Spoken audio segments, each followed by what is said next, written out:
الفاتحة. أعوذ بالله من الشيطان الرجيم. بسم الله الرحمن الرحيم. الحمد لله رب العالمين الرحمن الرحيم مالك يوم الدين. إياك نعبد وإياك نستعين اهدنا الصراط المستقيم صراط الذين أنعمت عليهم غير المغضوب عليهم ولا الضالين. السلام عليكم ورحمة الله وبركاته. Alhamdulillah wassalatu wassalamu ala Rasulillah wa ala alihi wa sahbihi wa mawalah, amma ba'du. Kembali lagi kita di pagi ini mengkaji kitab At-Targhib wa Tarhib. Silahkan bagi santri dan santriwati yang memiliki kitabnya untuk membuka kitabnya di halaman 17, 18 sampai 19. Kita awali dengan 17 dengan judul At-Tarhibu minal harakati wal iltifati fi sholati. Ya. Qala al-musannif rahimahullahu ta'ala wa nafa'ana bi ulumi fid dharain amin. At-tarhibu minal harakati wal iltifati fi sholati. Ancaman daripada bergerak dan menoleh ketika sholat. Jadi pembahasan kali ini di hadis ini disebutkan tentang larangan ya daripada bergerak dan menoleh berpaling ketika sholat. Ya, kenapa? Karena bergerak yang menyebab bergerak yang berlebihan, artinya 3 kali berturut-turut misalnya atau lebih, maka itu dapat membatalkan sholat. Dan berpaling atau menoleh ketika sholat itu adalah hal yang bukan dalam sholat. Qala sallallahu alaihi wasallam, idza qama ahadukum fi sholati, apabila berdiri salah seorang kamu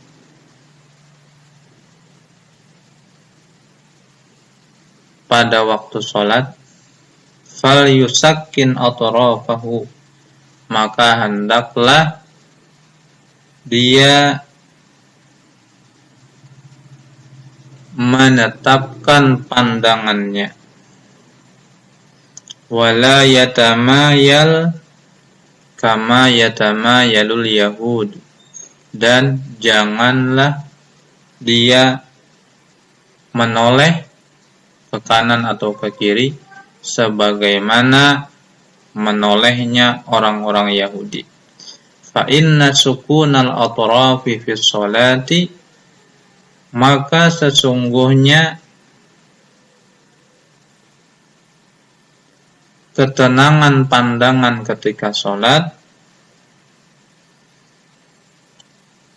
min tamamis sholati adalah termasuk dari kesempurnaan sholat.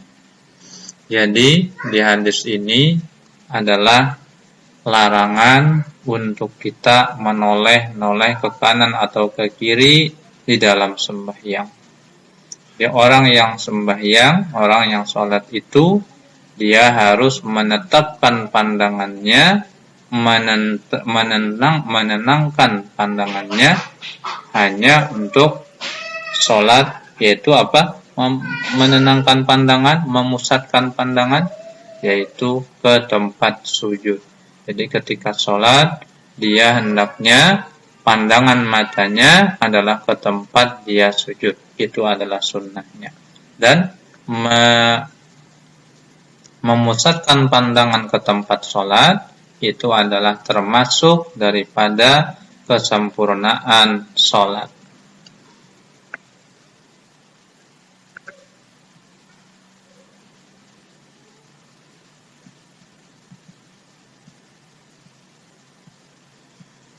Wa qala sallallahu alaihi wasallam,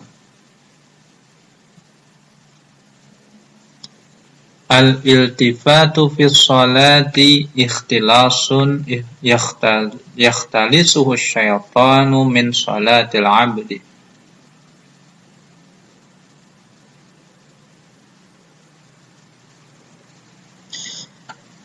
Nabi Shallallahu Alaihi Wasallam bersabda, menoleh di dalam sholat adalah satu sambaran yahtalitsuhu syaitan, yang disambar akan dia oleh syaitan dari sholatnya hamba. Jadi artinya menoleh dalam sholat itu adalah satu pengambilan, satu pencurian yang mana dicuri oleh syaitan dari sholat hamba.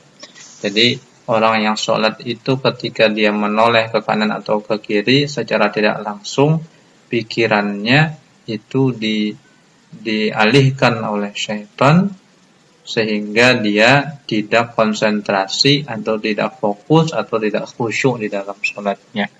Jadi orang yang menoleh-noleh dalam sholat itu menunjukkan bahwa sholatnya kurang khusyuk. Nah, itu maksudnya ya.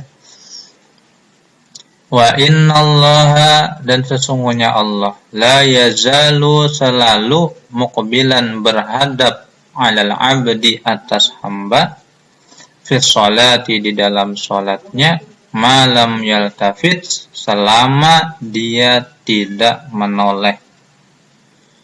Fa idza sarafa wajhahu, maka apabila orang yang sholat itu memalingkan wajahnya, in sarafa anhu, maka Allah berpaling darinya.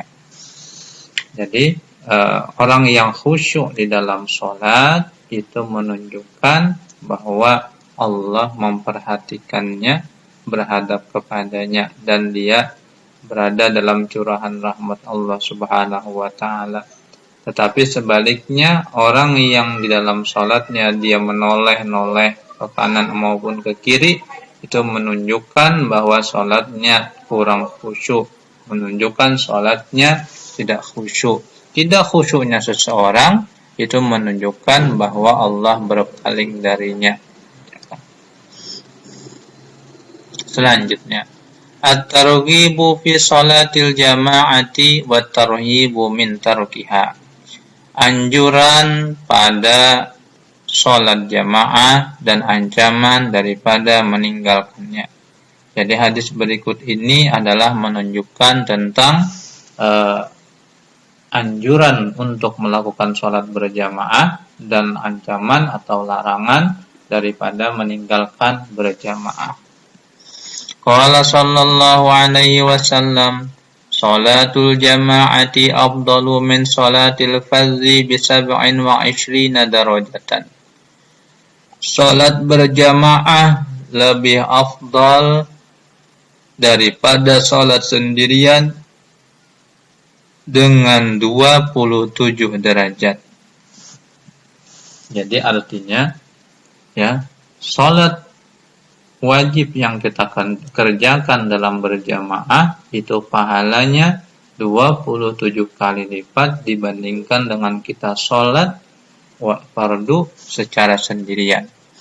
Wa qala sallallahu alaihi wasallam, man shallal isya'a fi jama'atin faka'annama qama nisfal laili. Barang siapa sholat isya berjamaah, maka seolah-olahnya dia beribadah separuh malam. Nah, ini keutamaan sholat isya berjamaah ya. Jadi orang yang sholat isyanya dalam keadaan berjamaah, maka seolah-olah dia seperti beribadah separuh malam.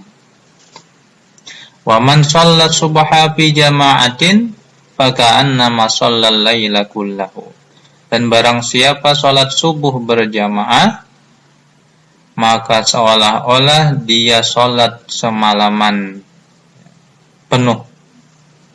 Jadi orang yang ingin mendapatkan pahala seperti beribadah separuh malam, maka hendaknya dia sholat isya berjamaah.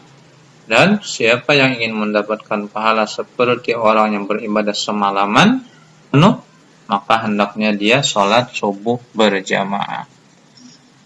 Wa qala Wa qala sallallahu alaihi wasallam, ma min salasatin fi qaryatin wala badwin la tuqamu fihimus salatu illa qad istahwadha alaihimus syaitan.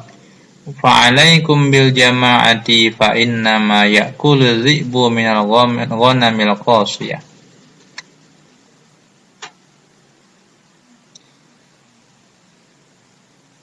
Ma min salasatin, tidaklah dari 3 orang. Ma min salasatin, tidaklah dari 3 orang. Fi qaryatin, pada satu desa. Wala badwin, dan tidak pada satu daerah. La tuqamu fihimus sholatu, tidak dilaksanakan padanya sholat berjamaah. Illa, terkecuali qad istahwaza, sungguhnya telah menguasai alaihim, atas mereka, asyaitanu, oleh syaitan. Fa'alaikum bil jama'ati, maka wajiblah atas kamu itu berjamaah.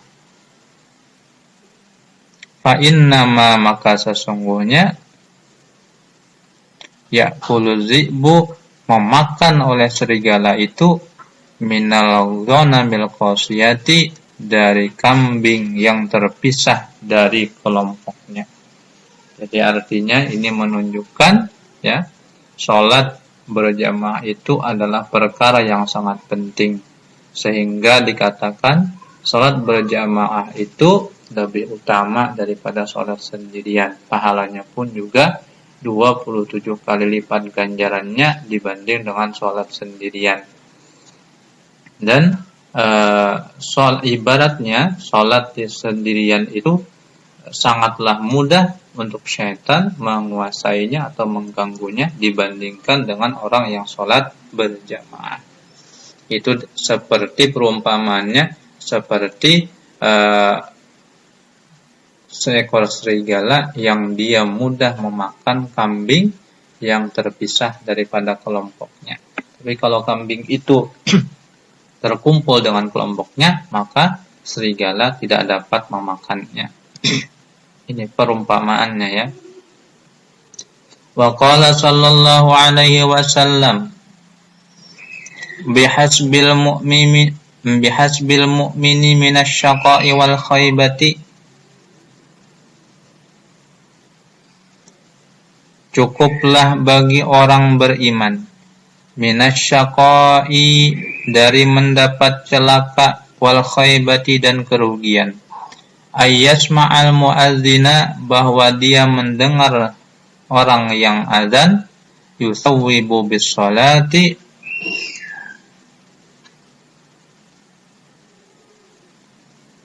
dia menyeru dengan salat, fala yujibuhu, maka dia tidak menjawabnya. Jadi sangatlah rugi, ya, artinya orang yang dia mendengar azan tapi dia tidak mau melakukan sholat. Wa qala sallallahu alaihi wasallam, la yantahiyanna rijalun an tarkil jama'ati aw la uharriqanna buyutahum.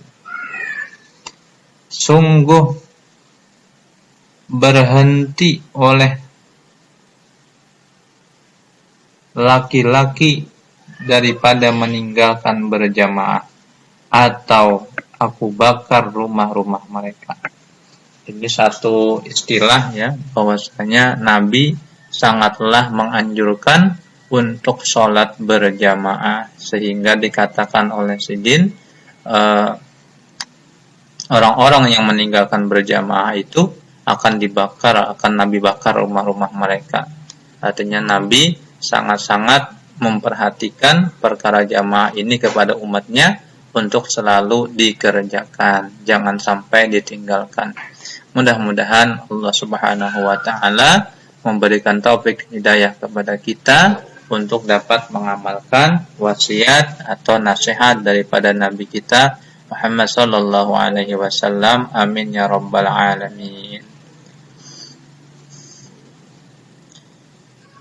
Sekian pelajaran pagi ini, mudah-mudahan ada manfaatnya. Bapak akhiri dengan Assalamualaikum warahmatullahi wabarakatuh.